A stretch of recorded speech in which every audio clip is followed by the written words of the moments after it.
ميم صاد كتاب أنزل إليك فلا يكن في صدرك حرج منه لتنذر به وذكرى للمؤمنين اتبعوا ما أنزل إليكم من ربكم ولا تتبعوا من دونه أولياء قليلا ما تذكرون وكم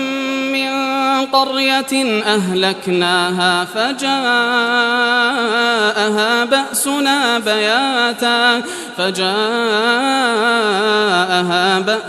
بياتا أو هم قائلون فما كان دعواهم إذ جاءهم بأسنا إلا أن قالوا إنا كنا ظالمين فلنسألن الذين أرسل إليهم ولنسألن المرسلين فلنقصن عليهم بعلم وما كنا غائبين والوزن يومئذ الحق فمن ثقلت موازينه فأولئك هم المفلحون ومن خفت موازينه فأولئك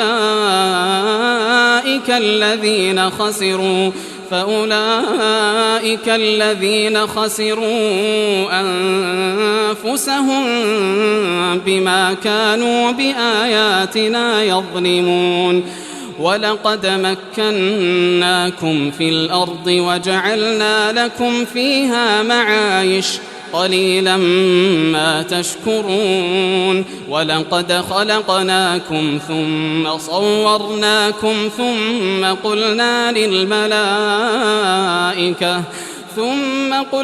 للملائكة اسجدوا لآدم فسجدوا إلا إبليس لم يكن من الساجدين قال ما منعك ألا تسجد إذ أمرتك قال أنا خير منه خلقتني من نار وخلقته من طين قال فاهبط منها فما يكون لك أن تتكبر فيها فاخرج إنك من الصاغرين قال أنظرني إلى يوم يبعثون قال إنك من المنظرين قال فبما أغويتني لأقعدن لهم صراطك المستقيم ثم لآتينهم من بين أيديهم ومن خلفهم وعن أيمانهم وعن شمائلهم ولا تجد أكثرهم شاكرين قال اخرج منها مذءوما مدحورا لمن تبعك منهم لأملأن جهنم منكم أجمعين ويا آدم اسكن أنت وزوجك الجنة فكلا من حيث شئتما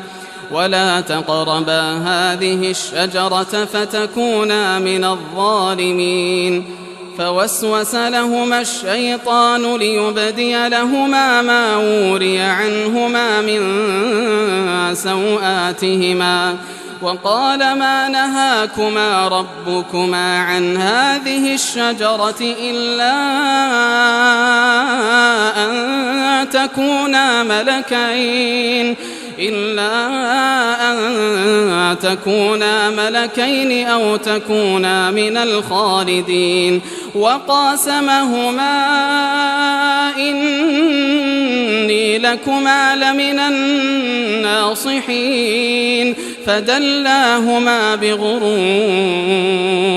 فلما ذاقا الشجرة بدت لهما سوآتهما وطفقا يخصفان عليهما من ورق الجنة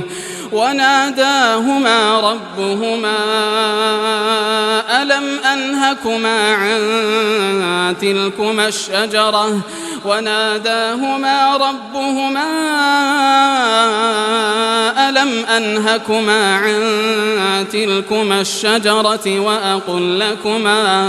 وأقل لكما إن الشيطان لكما عدو مبين قالا ربنا ظلمنا أنفسنا وإن لم تغفر لنا وترحمنا لنكونن من الخاسرين قال اهبطوا بعضكم لبعض عدو ولكم في الأرض مستقر ومتاع إلى حين قال فيها تحيون وفيها تموتون ومنها تخرجون يا بني آدم قد أنزلنا عليكم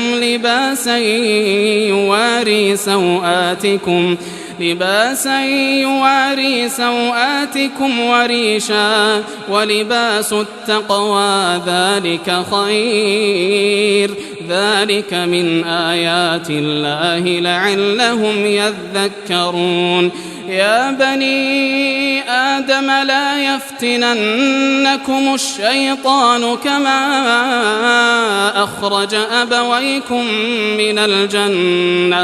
كما أخرج أبويكم من الجنة ينزع عنهما لباسهما ليريهما سوآتهما إنه يراكم هو وقبيله من حيث لا ترونهم إنا جعلنا الشياطين أولياء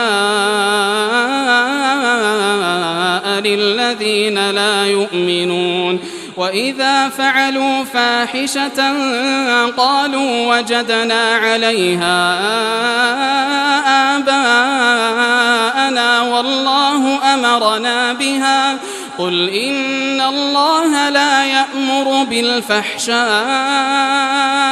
أتقولون على الله ما لا تعلمون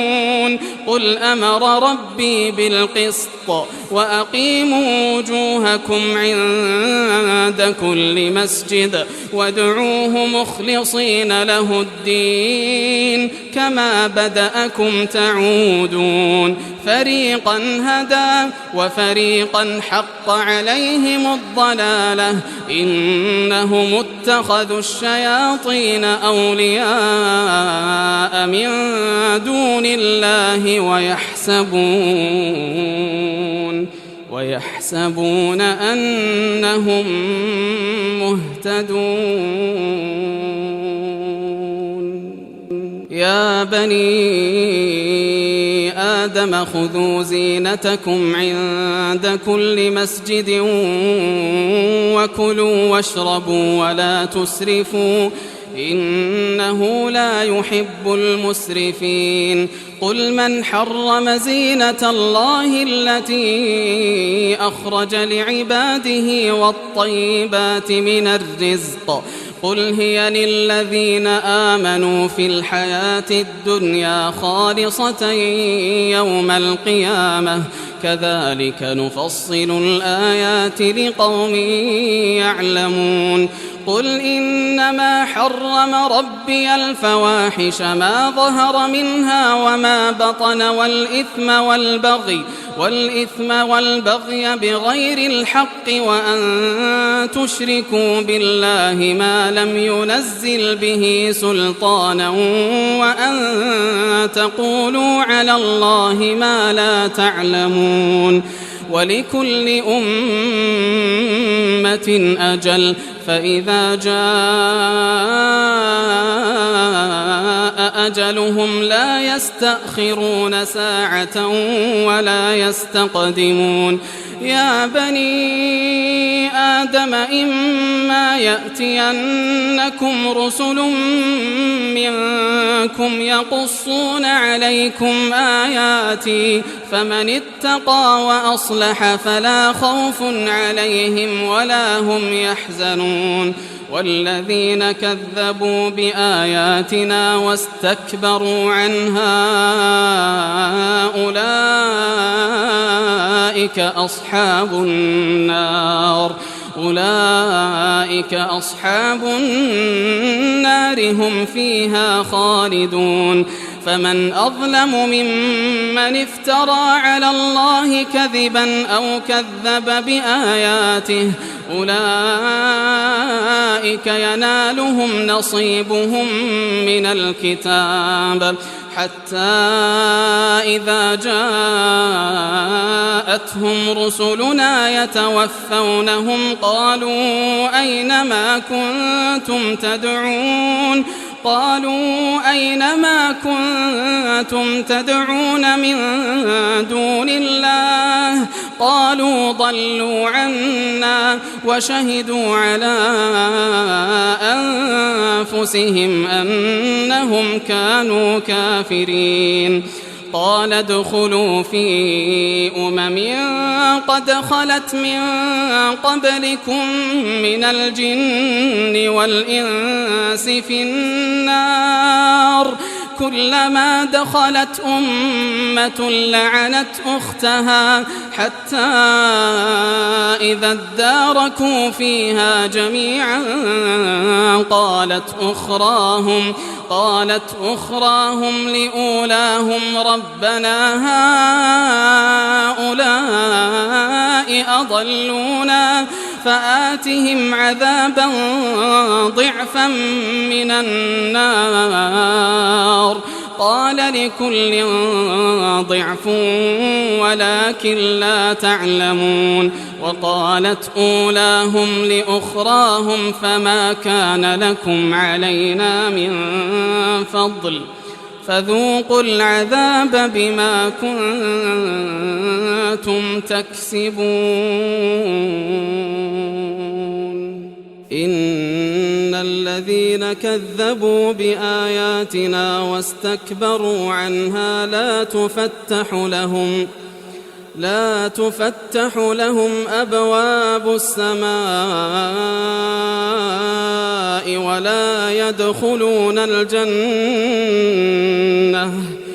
ولا يدخلون الجنة حتى يلج الجمل في سم الخياط وكذلك نجزي المجرمين لهم من جهنم مهاد ومن فوقهم غواش وكذلك نجزي الظالمين والذين آمنوا وعملوا الصالحات لا نكلف نفسا إلا وسعها أولئك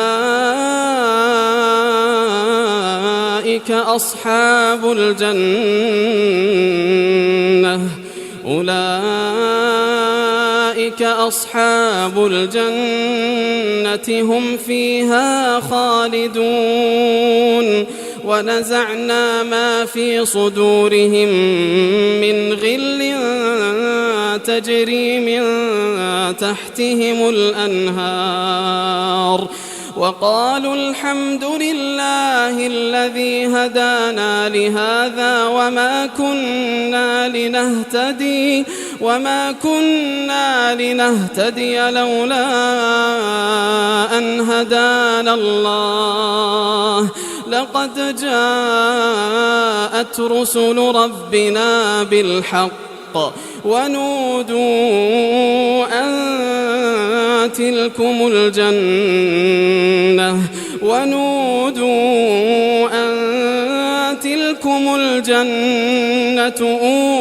أورثتموها أورثتموها بما كنتم تعملون. ونادى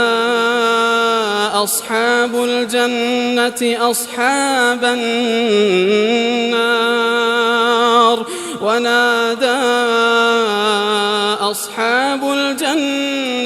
أصحاب النار أن قد وجدنا ما وعدنا ربنا حقا فهل وجدتم ما وعد ربكم حقا؟ قالوا نعم. فأذن مؤذن بينهم اللعنة الله على الظالمين. الذين يصدون عن سبيل الله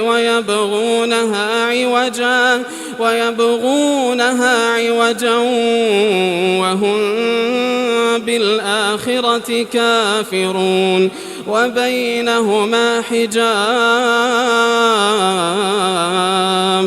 وعلى الأعراف رجال يعرفون كلا بسيماهم ونادوا أصحاب الجنة أن سلام عليكم لم يدخلوها وهم يطمعون.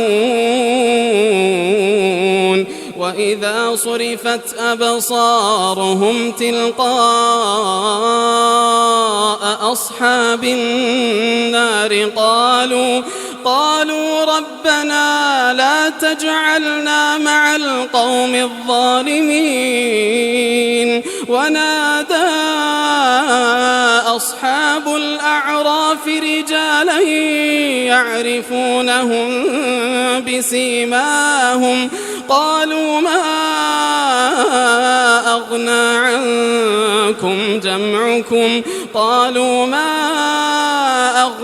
عنكم جمعكم وما كنتم تستكبرون. أهؤلاء الذين أقسمتم لا ينالهم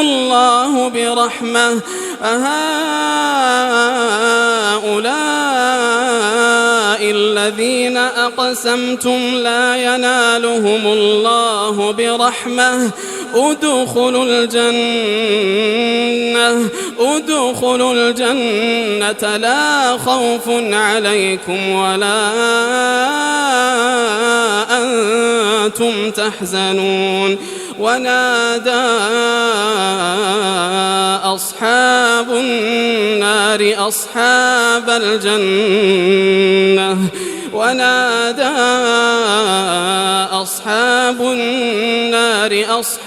الجنة أن أفيضوا علينا من الماء. ونادى أصحاب النار أصحاب الجنة أن أفيضوا علينا من الماء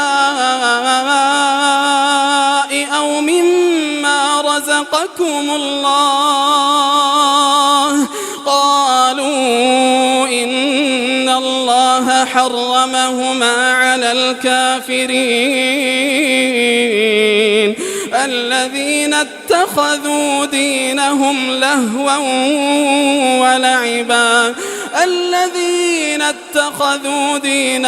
لهوا ولعبا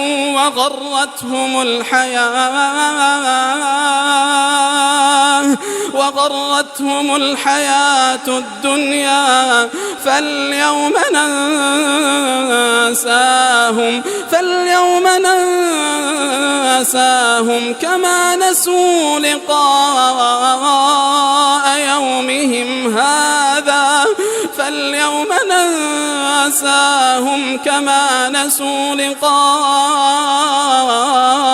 يومهم هذا كما نسوا لقاء يومهم هذا وما كانوا بآياتنا يجحدون ولقد جئناهم بكتاب فصلناه على علم هدى ورحمة لقوم يؤمنون هل ينظرون إلا تأويله يوم يأتي تأويله يقول الذين نسوه من قبل قد جاءت رسل ربنا بالحق فهل لنا من شفعاء فيشفعوا لنا أو نرد فنعمل غير الذي كنا نعمل قد خسروا أنفسهم وضل عنهم ما كانوا يفترون إن ربكم الله الذي خلق السماوات والأرض في 6 أيام ثم استوى على العرش يغشي الليل النهار يطلبه حثيثا والشمس والقمر والنجوم مسخرات بأمره ألا له الخلق والأمر تبارك الله رب العالمين ادعوا ربكم تضرعا وخفية إنه لا يحب المعتدين ولا تفسدوا في الأرض بعد إصلاحها وادعوه خوفا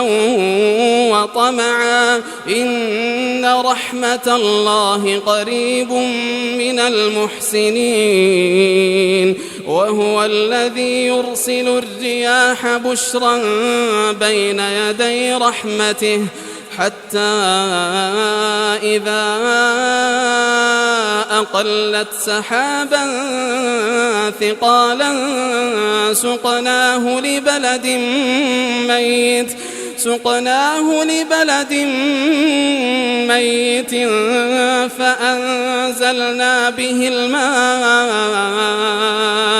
سقناه لبلد ميت فأنزلنا به الماء فأخرجنا به من كل الثمرات كذلك نخرج الموتى لعلكم تذكرون والبلد الطيب يخرج نباته بإذن ربه والذي خبث لا يخرج إلا نكدا كذلك نصرف الآيات لقوم يشكرون لقد أرسلنا نوحا إلى قومه فقال يا قوم اعبدوا الله ما لكم من إله غيره إني أخاف عليكم عذاب يوم عظيم قال الملأ من قومه إنا لنراك في ضلال مبين قال يا قوم ليس بي ضلالة ولكني رسول من رب العالمين أبلغكم رسالات ربي وأنصح لكم وأعلم من الله ما لا تعلمون أوعجبتم أن جاءكم ذكر من ربكم على رجل منكم لينذركم ولتتقوا ولعلكم ترحمون فكذبوه فأنجيناه والذين معه في الفلك وأغرقنا الذين كذبوا بآياتنا إنهم كانوا قوما عمين. وإلى عاد أخاهم هودا قال يا قوم اعبدوا الله ما لكم من إله غيره أفلا تتقون. قال الملأ الذين كفروا من قومه إنا لنراك في سفاهة وإنا لنظنك من الكاذبين. قال يا قوم ليس بي سفاهة ولكني رسول من رب العالمين أبلغكم رسالات ربي وأنا لكم ناصح أمين. أوعجبتم أن جاءكم ذكر من ربكم على رجل منكم لينذركم واذكروا إذ جعلكم خلفاء من بعد قوم نوح وزادكم في الخلق بسطة فاذكروا آلاء الله لعلكم تفلحون. قالوا أجئتنا لنعبد الله وحده ونذر ما كان يعبد آباؤنا فأتنا بما تعدنا إن كنت من الصادقين. قال قد وقع عليكم من ربكم رجس وغضب أتجادلونني في أسماء سميتموها أنتم وآباؤكم ما نزل الله بها من سلطان فانتظروا إني معكم من المنتظرين. فأنجيناه والذين معه برحمة منا وقطعنا دابر الذين كذبوا بآياتنا وما كانوا مؤمنين. وإلى ثمود أخاهم صالحا قال يا قوم اعبدوا الله ما لكم من إله غيره قد جاءتكم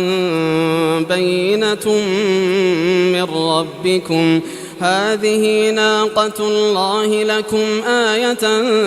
فذروها تأكل في أرض الله ولا تمسوها بسوء فيأخذكم عذاب أليم. واذكروا إذ جعلكم خلفاء من بعد عاد وبوأكم في الأرض تتخذون من سهولها قصورا وتنحتون الجبال بيوتا فاذكروا آلاء الله ولا تعثوا في الأرض مفسدين. قال الملأ الذين استكبروا من قومه للذين استضعفوا لمن آمن منهم أتعلمون أن صالحا مرسل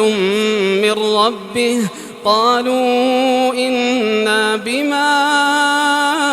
أرسل به مؤمنون. قال الذين استكبروا إنا بالذي آمنتم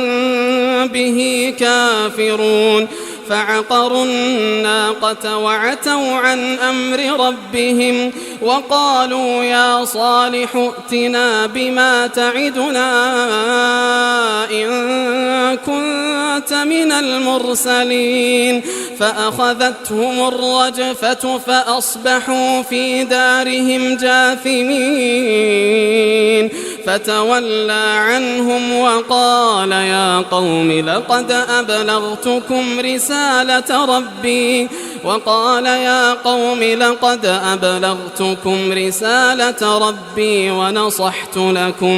ونصحت لكم ولكن لا تحبون الناصحين ولوطا إذ قال لقومه أتأتون الفاحشة ما سبقكم بها من أحد من العالمين إنكم لتأتون الرجال شهوة من دون النساء بل أنتم قوم مسرفون وما كان جواب قومه إلا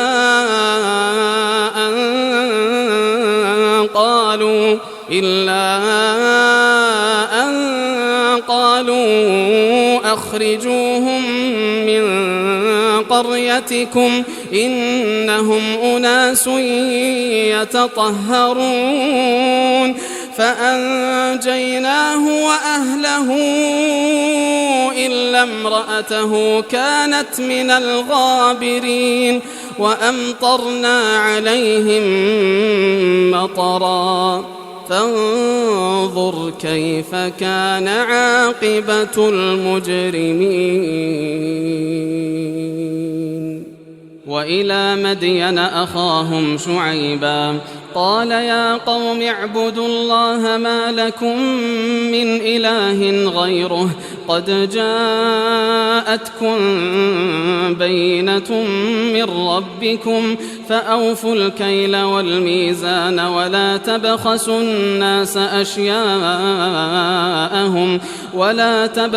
الناس أشياءهم ولا تفسدوا في الأرض بعد إصلاحها ذلكم خير لكم إن كنتم مؤمنين ولا تقعدوا بكل صراط توعدون وتصدون عن سبيل الله من آمن به وتبغونها عوجا واذكروا إذ كنتم قليلا فكثركم وانظروا كيف كان عاقبة المفسدين وإن كان طائفة منكم آمنوا بالذي أرسلت به وطائفة لم يؤمنوا فاصبروا حتى يحكم الله بيننا وهو خير الحاكمين قال الملأ الذين استكبروا من قومه لنخرجنك يا شعيب والذين آمنوا معك من قريتنا أو لتعودن في ملتنا قال أولو كنا كارهين قد افترينا على الله كذبا إن عدنا في ملتكم بعد إذ نجانا الله منها وما يكون لنا أن نعود فيها إلا أن يشاء الله ربنا وسع ربنا كل شيء علما على الله توكلنا ربنا افتح بيننا وبين قومنا بالحق وأنت خير الفاتحين وقال الملأ الذين كفروا من قومه لئن اتبعتم شعيبا إنكم إذا لخاسرون فأخذتهم الرجفة فأصبحوا في دارهم جاثمين الذين كذبوا شعيبا كأن لم يغنوا فيها الذين كذبوا شعيبا كانوا هم الخاسرين فتولى عنهم وقال يا قوم لقد أبلغتكم رسالات ربي ونصحت لكم فكيف آسى على قوم كافرين وما أرسلنا في قرية من نبي إلا أخذنا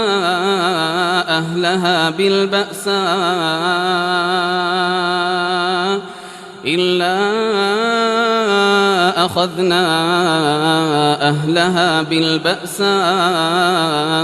والضراء لعلهم يضرعون ثم بدلنا مكان السيئة الحسنة حتى عفوا وقالوا قد مس آباءنا الضراء والسراء فأخذناهم بغتة وهم لا يشعرون ولو أن أهل القرى آمنوا واتقوا لفتحنا عليهم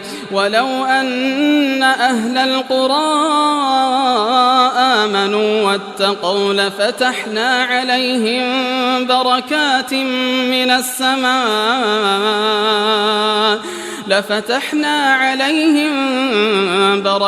من السماء والأرض ولكن كذبوا فأخذناهم بما كانوا يكسبون أفأمن أهل القرى أن يأتيهم بأسنا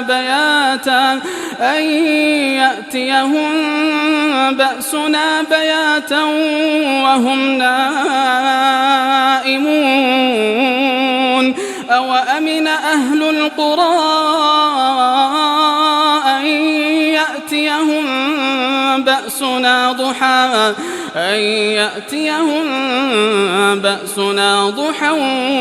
وهم يلعبون أفأمنوا مكر الله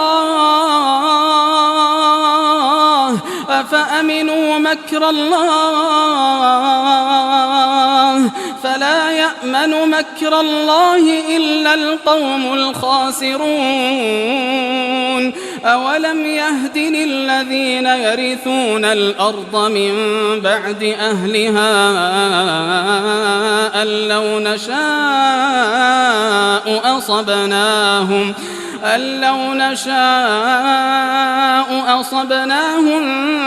بذنوبهم ونطبع على قلوبهم فهم لا يسمعون تلك القرى نقص عليك من أنبائها ولقد جاءتهم رسلهم بالبينات فما كانوا ليؤمنوا بما كذبوا من قبل كذلك يطبع الله على قلوب الكافرين وما وجدنا لأكثرهم من عهد وإن وجدنا أكثرهم لفاسقين ثم بعثنا من بعدهم موسى بآياتنا إلى فرعون وملئه فظلموا بها فانظر كيف كان عاقبة المفسدين وقال موسى يا فرعون إني رسول من رب العالمين حقيق على أن لا أقول على الله إلا الحق. قد جئتكم ببينة من ربكم فأرسل معي بني إسرائيل. قال إن كنت جئت بآية فأت بها إن كنت من الصادقين. فألقى عصاه فإذا هي ثعبان مبين ونزع يده فإذا هي بيضاء للناظرين. قال الملأ من قوم فرعون إن هذا لساحر عليم يريد أن يخرجكم من أرضكم فماذا تأمرون. قالوا أرجه وأخاه وأرسل في المدائن حاشرين يأتوك بكل ساحر عليم. وجاء السحرة فرعون قالوا إن لنا لأجرا إن كنا نحن الغالبين. قال نعم وإنكم لمن المقربين. قالوا يا موسى إما أن تلقي وإما أن نكون نحن الملقين. قال ألقوا. فلما ألقوا سحروا أعين الناس واسترهبوهم وجاءوا بسحر عظيم. وأوحينا إلى موسى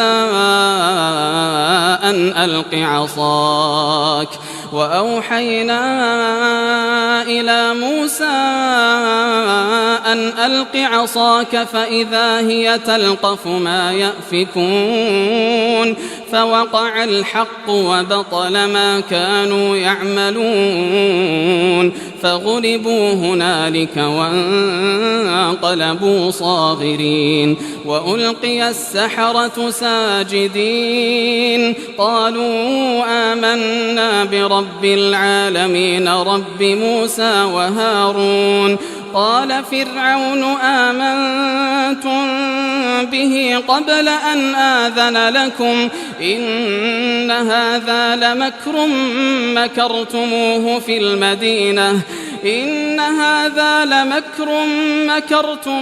في المدينة لتخرجوا منها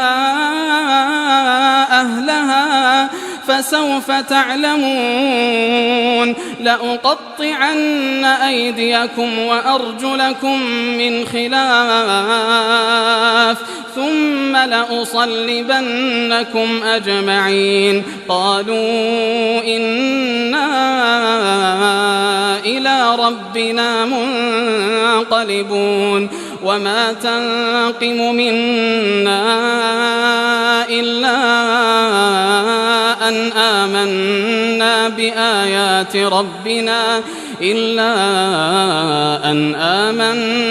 بآيات ربنا لما جاءتنا. ربنا أفرغ علينا صبرا وتوفنا مسلمين. وقال الملأ من قوم فرعون أتذر موسى وقومه ليفسدوا في الأرض ويذرك وآلهتك. قال سنقتل أبناءهم ونستحيي نساءهم وإنا فوقهم قاهرون. قال موسى لقومه استعينوا بالله واصبروا إن الأرض لله يورثها من يشاء من عباده والعاقبة للمتقين. قالوا أوذينا من قبل أن تأتينا ومن بعد ما جئتنا قال عسى ربكم أن يهلك عدوكم ويستخلفكم في الأرض فينظر كيف تعملون. ولقد أخذنا آل فرعون بالسنين ونقص من الثمرات لعلهم يذكرون. فإذا جاءتهم الحسنة قالوا لنا هذه وإن تصبهم سيئة يطيروا بموسى ومن معه ألا إنما طائرهم عند الله ولكن أكثرهم لا يعلمون.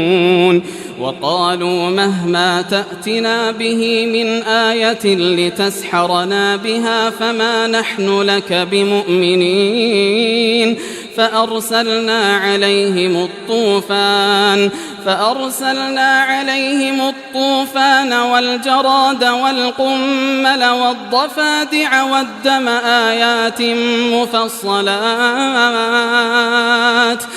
آيات مفصلات فاستكبروا وكانوا قوما مجرمين. ولما وقع عليهم الرجز قالوا يا موسى ادع لنا ربك بما عهد عندك لئن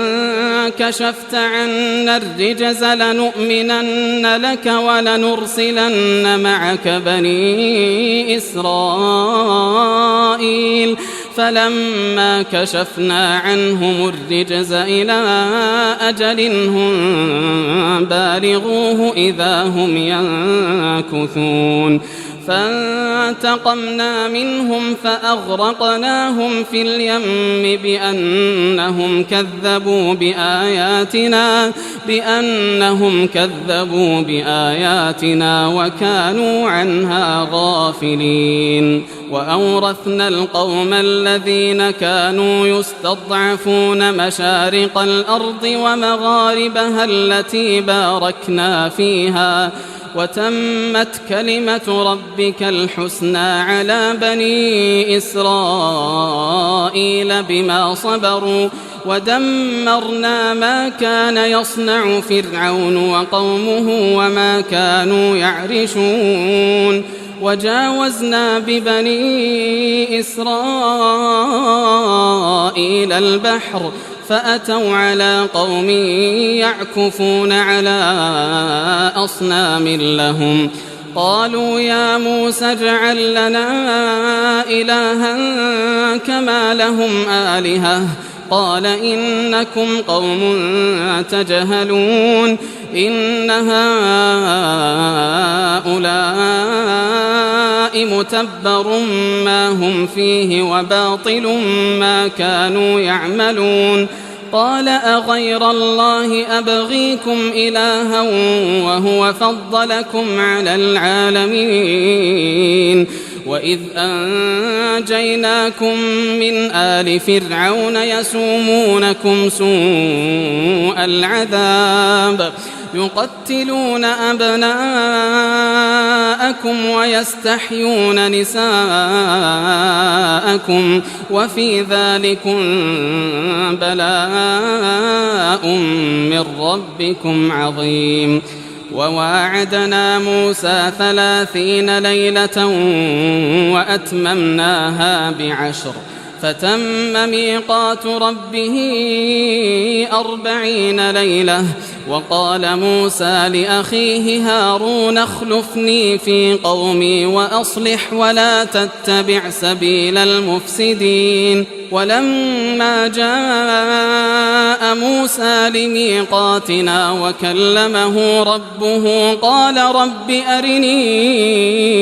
أنظر إليك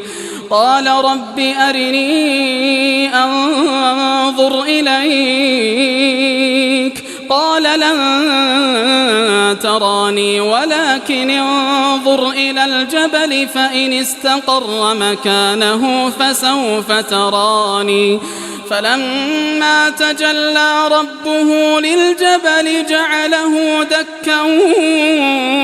وخر موسى صعقا فلما أفاق قال سبحانك تبت إليك وأنا أول المؤمنين قال يا موسى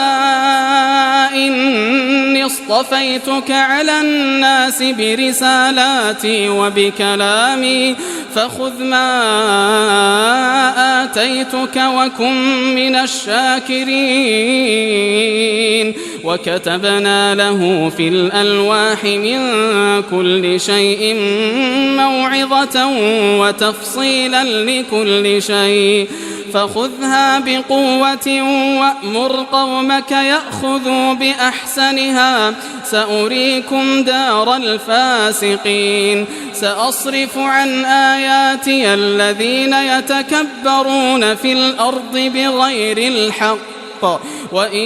يروا كل آية لا يؤمنوا بها وإن يروا سبيل الرشد لا يتخذوه سبيلا وإن يروا سبيل الغي يتخذوه سبيلا ذلك بأنهم كذبوا بآياتنا وكانوا عنها غافلين والذين كذبوا بآياتنا ولقاء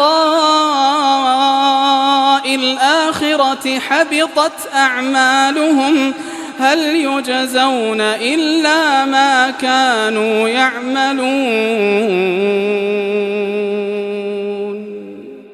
واتخذ قوم موسى من بعده من حليهم عجلا جسدا له خوار ألم يروا أنه لا يكلمهم ولا يهديهم سبيلا اتخذوه وكانوا ظالمين ولما سقط في أيديهم ورأوا أنهم قد ضلوا قالوا لئن لم يرحمنا ربنا ويغفر لنا لنكونن من الخاسرين ولما رجع موسى إلى قومه غضبان أسفا قال بئس ما خلفتموني من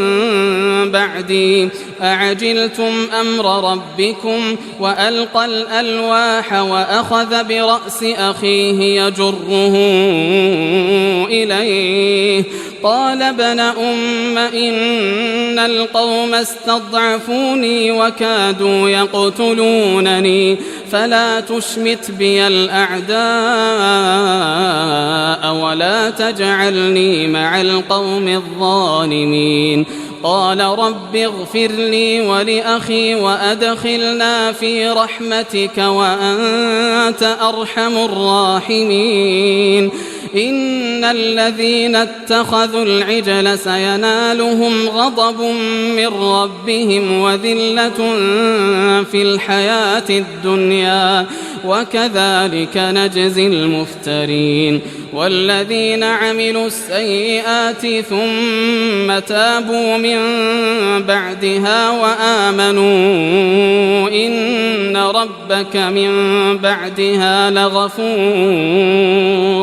إن ربك من بعدها لغفور رحيم ولما سكت عن موسى الغضب أخذ الألواح وفي نسختها هدى ورحمة للذين هم لربهم يرهبون واختار موسى قومه 70 رجلا لميقاتنا فلما أخذتهم الرجفة قال رب لو شئت أهلكتهم من قبل وإياي أتهلكنا بما فعل السفهاء منا إن هي إلا فتنتك تضل بها من تشاء وتهدي من تشاء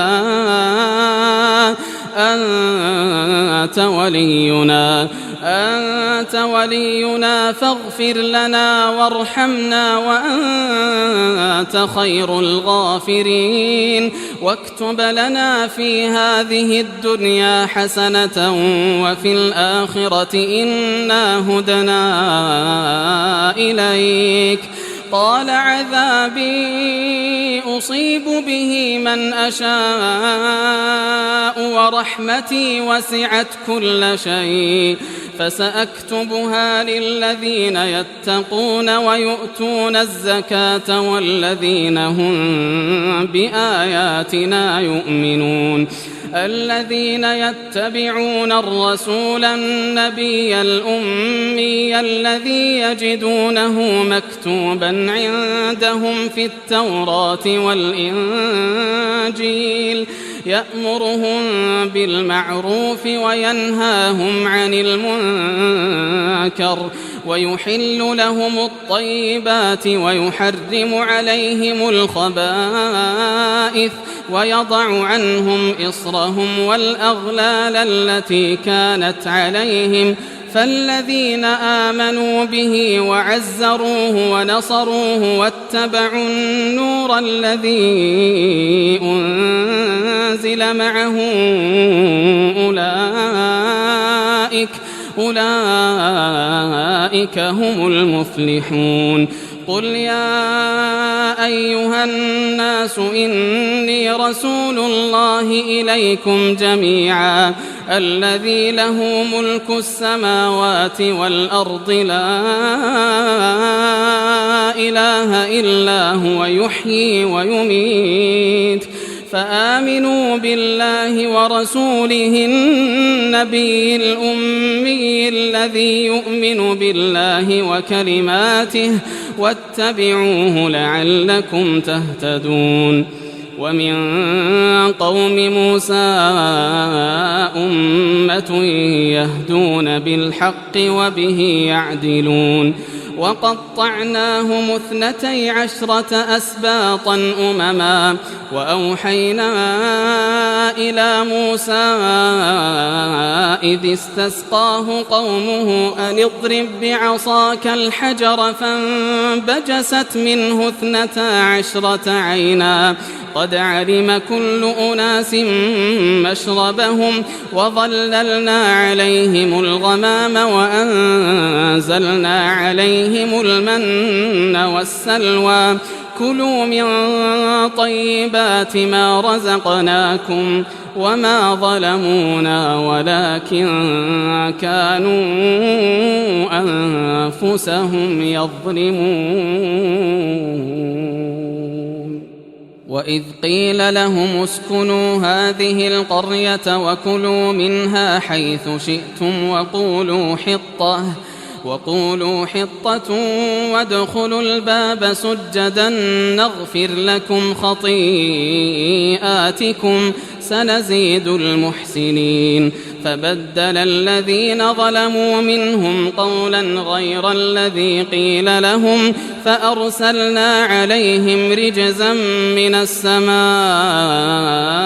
بما كانوا يظلمون واسألهم عن القرية التي كانت حاضرة البحر إذ يعدون في السبت إذ تأتيهم حيتانهم يوم سبتهم شرعا ويوم لا يسبتون لا تأتيهم كذلك نبلوهم بما كانوا يفسقون وإذ قالت أمة منهم لم تعظون قوما الله مهلكهم أو معذبهم عذابا شديدا قالوا معذرة إلى ربكم ولعلهم يتقون فلما نسوا ما ذكروا به أنجينا الذين ينهون عن السوء وأخذنا الذين ظلموا بعذاب بئيس بما كانوا يفسقون فلما عتوا عما نهوا عنه قلنا لهم كونوا قردة خاسئين وإذ تأذن ربك ليبعثن عليهم إلى يوم القيامة من يسومهم سوء العذاب إن ربك لسريع العقاب وإنه لغفور رحيم وقطعناهم في الأرض أمما منهم الصالحون ومنهم دون ذلك وبلوناهم بالحسنات والسيئات لعلهم يرجعون فخلف من بعدهم خلف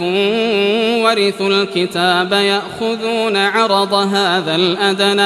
يأخذون عرض هذا الأدنى ويقولون سيغفر لنا وإن يأتهم عرض مثله يأخذوه ألم يؤخذ عليهم ميثاق الكتاب ألا يقولوا على الله إلا الحق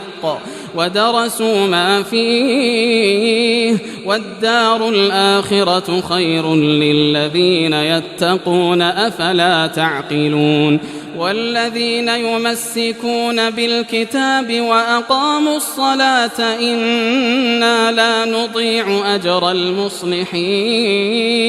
وإذ نتقنا الجبل فوقهم كأنه ظلة وظنوا أنه واقع بهم خذوا ما آتيناكم بقوة واذكروا ما فيه لعلكم تتقون وإذ أخذ ربك من بني آدم من ظهورهم ذريتهم وأشهدهم على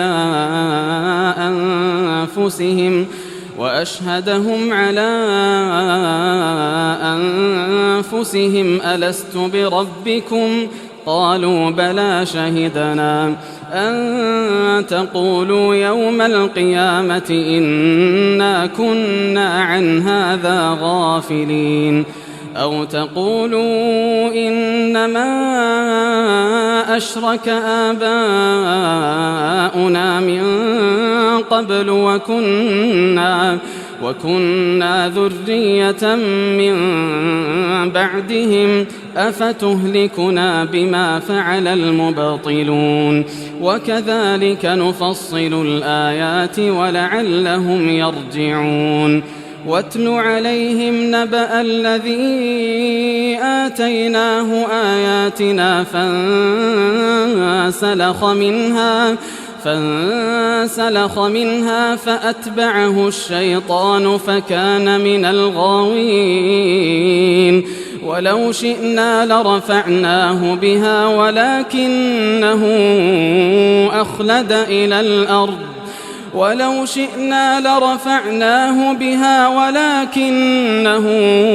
أخلد إلى الأرض واتبع هواه فمثله كمثل الكلب إن تحمل عليه يلهث أو تتركه يلهث ذلك مثل القوم الذين كذبوا بآياتنا فاقصص القصص لعلهم يتفكرون ساء مثلا القوم الذين كذبوا بآياتنا وأنفسهم كانوا يظلمون من يهد الله فهو المهتدي ومن يضلل فأولئك هم الخاسرون ولقد ذرأنا لجهنم كثيرا من الجن والإنس لهم قلوب لا يفقهون بها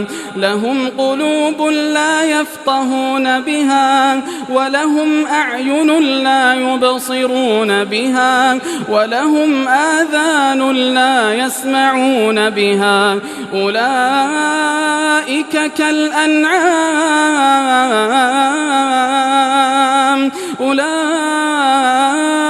أولئك كالأنعام بل هم أضل أولئك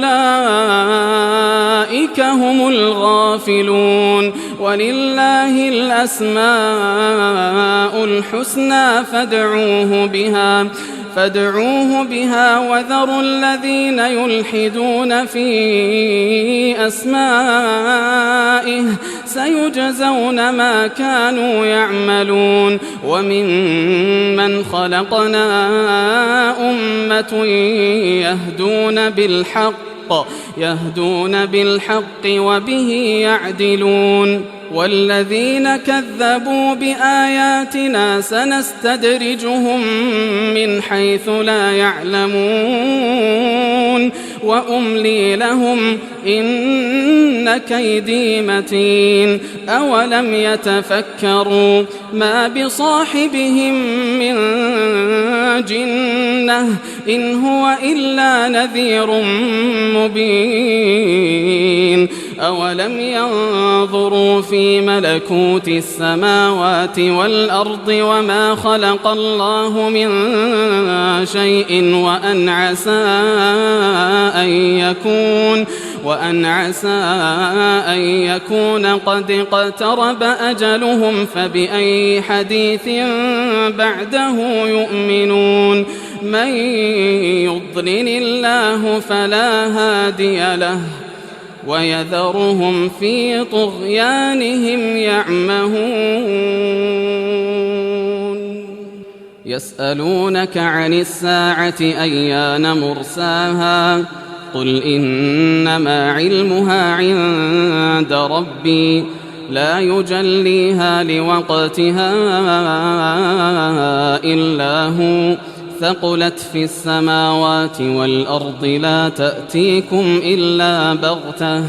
يسألونك كأنك حفي عنها قل إنما علمها عند الله ولكن أكثر الناس لا يعلمون قل لا أملك لنفسي نفعا ولا ضرا إلا ما شاء الله ولو كنت أعلم الغيب لاستكثرت من الخير وما مسني السوء إن أنا إلا نذير وبشير لقوم يؤمنون هو الذي خلقكم من نفس واحدة وجعل منها زوجها ليسكن إليها فلما تغشاها حملت حملا خفيفا فمرت به فلما أثقلت دعوا الله ربهما لئن آتيتنا صالحا لنكونن من الشاكرين فلما آتاهما صالحا جعلا له شركاء فيما آتاهما فتعالى الله عما يشركون أيشركون ما لا يخلق شيئا وهم يخلقون ولا يستطيعون لهم نصرا ولا أنفسهم ينصرون وإن تدعوهم إلى الهدى لا يتبعوكم سواء عليكم أدعوتموهم أم أنتم صامتون إن الذين تدعون من دون الله عباد أمثالكم فادعوهم فليستجيبوا لكم إن كنتم صادقين ألهم أرجل يمشون بها أم لهم أيدي يبطشون بها أم لهم أعين يبصرون بها أم لهم آذان يسمعون بها قل ادعوا شركاءكم ثم كيدون فلا تنظرون إن وليي الله الذي نزل الكتاب وهو يتولى الصالحين والذين تدعون من دونه لا يستطيعون نصركم ولا أنفسهم ينصرون وإن تدعوهم إلى الهدى لا يسمعوا وتراهم ينظرون إليك وهم لا يبصرون خذ العفو وأمر بالعرف وأعرض عن الجاهلين وإما ينزغنك من الشيطان نزغ فاستعذ بالله إنه سميع عليم إن الذين اتقوا إذا مسهم طائف من الشيطان تذكروا فإذا هم مبصرون وإخوانهم يمدونهم في الغي ثم لا يقصرون وإذا لم تأتهم بآية قالوا لولا اجتبيتها قل إنما أتبع ما يوحى إلي من ربي هذا بصائر من ربكم وهدى ورحمة لقوم يؤمنون وإذا قرئ القرآن فاستمعوا له وأنصتوا لعلكم ترحمون واذكر ربك في نفسك تضرعا وخيفة ودون الجهر من القول بالغدو والآصال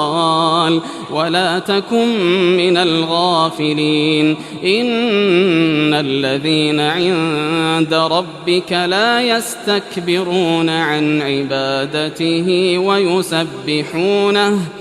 ويسبحونه وله يسجدون